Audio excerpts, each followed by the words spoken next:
गाड़ियों पर कुल कितने रुपए का चालान लगा? सपा के 36 गाड़ियों का क्यों कटा चालान? क्या सच में गाड़ियों के चालान की राशि लाखों में है? क्या आपने कभी सोचा है कि रफ्तार की कीमत कितनी भारी हो सकती है? जरा सोचिए, लग्जरी कारों का एक लंबा काफिला और उस पर लाखों का चालान। जी हां, समाजवादी पार्टी की 36 गाड़ियों पर ट्रैफिक विभाग ने कार्यवाही की है। इनमें अखिलेश यादव और डिंपल यादव का काफिला भी शामिल है। लेकिन क्या ये सिर्फ ट्रैफिक नियमों का मामला है या फिर इसमें छिपा है एक बड़ा सियासी एंगल? आगरा लखनऊ एक्सप्रेसवे, जिसे उत्तर प्रदेश की सबसे सुरक्षित और हाईटेक सड़क कहा जाता है, बता दें कि ये कार्यवाही आगरा लखनऊ एक्सप्रेसवे पर ओवर स्पीडिंग के मामलों में हुई है। यातायात विभाग के अनुसार जिन गाड़ियों का चालान किया गया है उसमें 36 लग्जरी गाड़ियों पर ओवर स्पीडिंग का चालान काटा है। इन गाड़ियों में शामिल है Isuzu, Mercedes BP, Range Rover, Land Cruiser, Defender, Innova, Crysta और फॉर्च्यूनर। हर गाड़ी पर चालान की रकम अलग अलग है, 500 से 80,500 तक। कुल मिलाकर ये जुर्माना बनता है 8,47,050 रुपये। अखिलेश यादव का साफ कहना है कि ये कार्रवाई सिर्फ ट्रैफिक नियमों का मामला नहीं। उनका आरोप है कि एक्सप्रेसवे पर लगे कैमरों और सिस्टम को बीजेपी के लोग कंट्रोल कर रहे हैं। चालान काटकर हमें टारगेट किया जा रहा है। मैंने पार्टी ऑफिस को चालान की रकम भरने का निर्देश दिया है। वक्त आने पर हम जवाब देंगे। अभी कल ही हमें चालान मिले, हमें अपनी गाड़ी के। तुम्हारा कितना चालान हुआ है?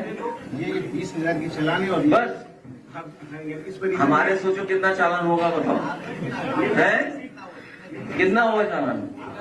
तो मैंने अभी बता रहे क्या हुआ कि कल मेरे पास कागज आए कि इतना चालान है, आपको देना है।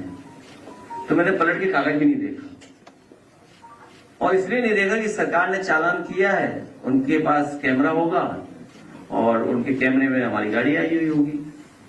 तो हमने कहा ठीक है, स्वीकार चालान जितना है। चालान जो हमें देना है अपनी गाड़ियों का, सरकारी गाड़ियां जो हमारी ओवर स्पीडिंग की हैं एक्सप्रेस वे पर, 8 लाख रुपए का है। 8 लाख रुपए देने हैं। मैंने कल ही कह दिया कि दे दो इनको। अब इसके बैकग्राउंड में कहानी ये होगी, जो कहानी होगी, जो लखनऊ आ रहे हैं, जो सिस्टम को चला रहा होगा वो बीजेपी का नेता होगा। जो कैमरा या जो सिस्टम चला रहा है वो पक्का बीजेपी का होगा।